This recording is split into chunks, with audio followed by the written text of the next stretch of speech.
What's up guys, Steve here with Xtreme Heaters, coming at you to teach you how to winterize and add your bilge heater into what I'm going to call a monster day boat, runabout. I don't know what you categorize it. We're here with a Launch GT Chris Craft 31 foot with twin engines in it, and I'm going to teach you what I would do to put in the bilge heaters. Alright guys, here we go. I'm going to walk you through all the scenarios and what it takes to help you guys winterize and install your heaters into a twin engine 31 foot runabout, or day boat if you want to call it that. First off, when you pull your heater out, if you look on the side, there's a QR code for you to scan the warranty registration and the owner's manual. So if you have any questions, refer to that, or you can always go online at xtremeheaters.com and ask us the questions there, or send an email to info@xtremeheaters.com. So one of the options that you have if you don't want to permanently install your heater and mount it to the floor is a quick release bracket. You can actually mount the quick release bracket permanently, and then the heater just snaps into place. And it goes in and holds it, and that'll actually hold the heater in there. And then in the summertime, if you want to take your heater out, you just remove that, pull the heater back out, and you can leave it out. One of the great things about the heater or the quick release bracket, this is a true forced air heater. So if you need to mount it on a sidewall, like if you wanted to mount it here, or you need to mount it upside down under a hatch, it is completely fine. The orientation of the heater does not affect the performance in any way, shape, or form. I don't know if you'll pick this up on video, but it's a straight pass through, so everything going into the heater comes out of the heater. So it does not matter how you mount this at all, it can still do its job efficiently. Okay, so we're going to talk about a couple different options that you have to actually install heaters in a boat like this. Since you have twin motors, we have to look at a few things. Is the boat going to be on a trailer, or is it going to stay on a lift? Is it going to stay in the water? And what climate is the boat going to be sitting in? So since we're here, Water Sports Central, we're going to install this heater for them in Georgia. We will have relatively mild climates, meaning we typically probably won't go below 20 degrees. So for that reason, I'm opting to put one large heater right in the middle of the two motors facing towards the back. And the reason I'm going to face the heater exhaust flowing around the back is most of the cold that's actually going to come into this engine compartment is going to come right through the exhaust. So we will talk about the exhaust outside, but it's actually going to come into the risers, and that's the most vulnerable part of the motor, because the air can flush right in there and create a cold pocket. It'll sit right in there. So what we're going to do is actually install this heater similar to this, right in between the two motors. We're going to face the air to the back and allow that air to circulate around these, and the heat's naturally going to rise up, and it's going to help protect both of these motors in this location. If this boat we're going to go to what I would call a colder climate and see colder weather, I would actually rather run two heaters in here. Since this is a large 800 watt, we could run two mediums, which are 600 watt apiece, will give us a little bit more wattage. And I would put one in the back corner flushing around the back side, and then I would put one over here in the front flushing this way. So I would try to counter rotate the air blowing out of the heater. When you're installing the heater, one of the most important things that you could remember is we're looking for airflow. The heater don't get hot enough to really hurt anything, but what I want is some distance from the end of that heater and the exhaust side to let the air move, because we're trying to get into these corners and these places and flush the cold air out and eliminate any cold pockets.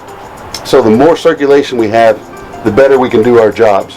We should be circulating this engine compartment over about 10 times an hour. So when it turns 40 degrees, this heater is going to turn on. It's going to cycle up, and we do a nice, even, steady heat. We're not trying to blast the compartment. What we want to do is a nice, steady blow heat, and what that will allow us to do is soak all of this stuff and bring it up to temperature. Then once it sees it's up to temperature, it will actually turn off, and once everything's at temperature, it'll stay off for a good while before it turns back on again. Kind of sort of like the heat in your house. It's not constantly going up and down. Comes on, warms up for a while, goes off for a while. Same thing. So there you have the two instances for two different climates. You can either run two heaters counter rotating in here, or one right in the middle, which is what we've opted to do for this climate. I'm going to talk to you a little bit about the functionality. So my suggestion would be to have a licensed electrician in the marine world install the heater for you. The nice thing about almost every boat that has shore power and has a panel is there's always an extra accessory switch. And I like to use these for the heater. So if you want to come back and use the accessory switch, install your breaker in there, and then you could actually run a little label that says heater right there, then that would be your dedicated circuit for your heater. So you can just come in and turn on and off your heaters at will, or leave it on all the time. As long as your boat's plugged in, your heater will be in all the time. It'll be completely fine. So if you have a fuse panel, I would recommend that you wire it to the fuse panel. So you can see we built our heater with what they call a tricolor LED. So the first time you plug this heater in, it's actually going to flash green for 10 seconds. It's doing a self-test. It will run the fan, and then it will turn to solid green. That'll let you know that it's armed and waiting to do its job. The second light that'll come on, when it triggers the thermostat, it will heat up. It will turn red and let you know that it's heating and doing its job. And then when the thermostat registers to turn it off, that light will actually turn orange. And when it turns orange, we're in what we call cool down mode. So there's residual heat in the heater. We're going to run the fan an extra 10 minutes just to flush that heat out, and that allows us also to reset itself back to whatever ambient air temperature is in there, which should be around 50 degrees because that's what we're trying to heat to. So it'll reset this, and then it'll sit there and wait to do its job again. So the electronics really help the product understand the environment better. One of the things we need to talk about is once you've installed your heaters, we really need to try to make sure that heat stays in that engine room. So first thing you need to look at is your fresh air vents. Like this one has them right here on the side of the boat on both sides. These are for the bilge blowers, but they're also to let fresh air in for the engine room. So one of the things that you have to think about is if the heat finds that, it can actually act like a chimney and suck the heat out, or if the cold air finds it and the wind's blowing like it is today, then the wind could blow right in there and flush that heat right out. So what we do is, you can have a canvas guy make canvas covers. You can put tape over them if you want, but we like the shrink wrap tape that they use when they shrink wrap boats. It has a little tack to it, but it's not really sticky. You can just take this and lay right over the top of that. And what that'll do is that'll seal in the heat and keep the cold out. So on your boat, they're going to be different in every boat. Find out where that fresh air could come in or the hot air could fly out and cover that up. What we see when we do that is we maintain that temperature 50% longer inside the boat once we do the heating. So find those fresh air vents, cover those up, you'll do yourself a big favor. So one of the other things that you need to consider, if this boat is going to be on a trailer like this one is, or even on a lift on a lake, that you're also vulnerable to the cold air coming in, like we talked about, into the manifold. So on this one, this is where the cold air would come in. So I would do the same exact thing with some tape or with a shrink wrap. I would just cover this. It's real simple. You don't have to be very precise with it. We're just trying to, again, keep the warm air in, the cold air out.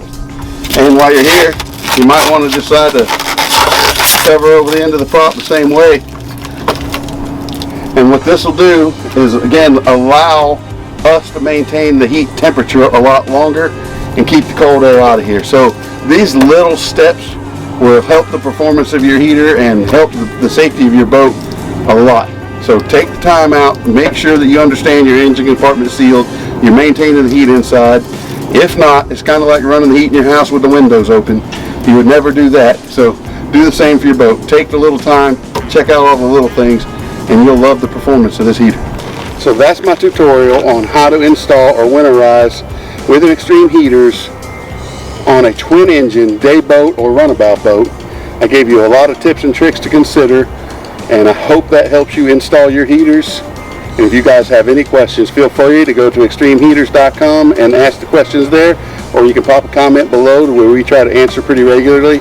I appreciate you guys watching. Go get yourself a heater so you can use your boat on them beautiful days that show up in the wintertime and you're not left stranded just staring out the back window at your boat. So now you guys can get on the lake and enjoy. It was cold this morning. It's beautiful now. If I had a beautiful boat like this, I sure would love to be on it this weekend. So guys, get yourself an Xtreme Heater.